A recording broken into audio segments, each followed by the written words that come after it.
Hi everybody, welcome to another career tutorial. I'm Kite Man. What we're going to do this time through is we're going to look at our light settings and how to cast different shadows and that kind of thing. Uh, First of all, I got Ryan loaded up here, and he doesn't have a shirt on because his shirt kind of sucks when he's wearing it, and when you pose him, it crumples up. And anyway, I still like poser figures, but yeah, you got to do a little work with this guy. Anyway, here's what you got set up. We got a light set up over here, and the brightness is 100%, half angle 45, blah, blah, blah, blah. Played with the range options a little bit, and here's what we got.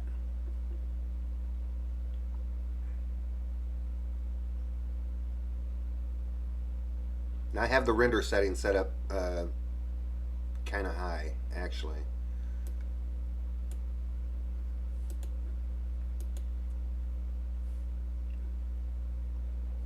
And this is what we got for shadows.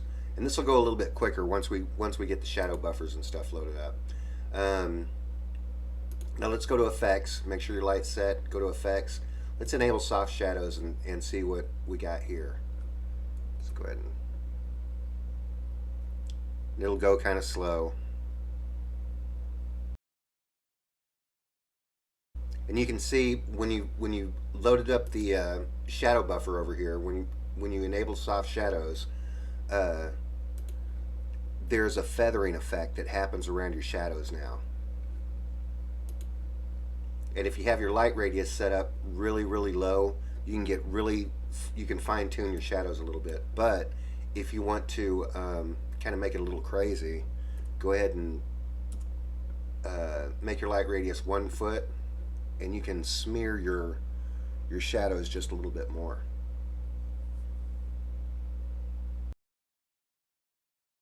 And you may not want that effect. I wouldn't want that effect. But you have the option to do that. You can also jack with your bias a little bit, and that'll help a little bit. Put that at best. And I'm going to render this in fast motion, so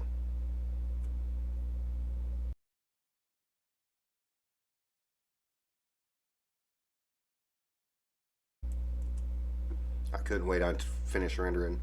But you notice how it's fixed this a little bit just with bringing your bias up a little bit. Your bias gives, I think the bias might give preferential rendering to your shadows depending on your light.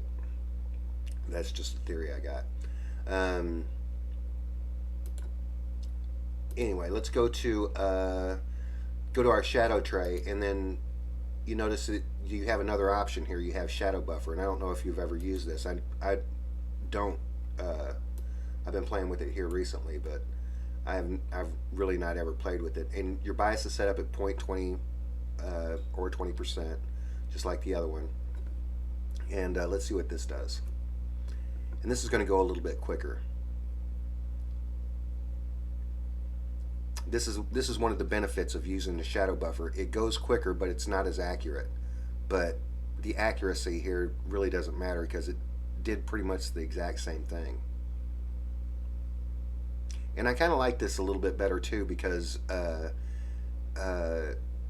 it has the kind of smeary the smeary shadow like the other one, the ray trace shadows. Let's go. Low resolution. Let's check this out real quick. This will go pretty quick.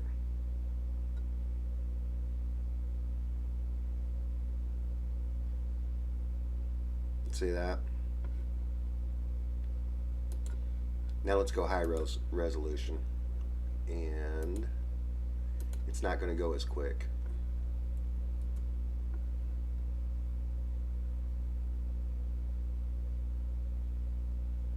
But it does look pretty nice. And even if you blur this a little bit, you can't get on the high resolution. It takes a lot to blur it. Let's go ahead and blur that up a little bit. Make the blur size 10. And see how this looks right here? It just looks a little bit more blurry, or a little bit blurrier. There you go. A little bit blurrier over here. So anyway, that's your shadow effects. They're pretty cool. They'll help you out with your rendering process for sure. Now I have all this stuff loaded up, and I really didn't need any of it, but it did kind of help, show off the buffers, uh, with the lighting and stuff. So anyway, um, that's pretty much it for this time. I'm Krite Man, and I'll talk to you again later.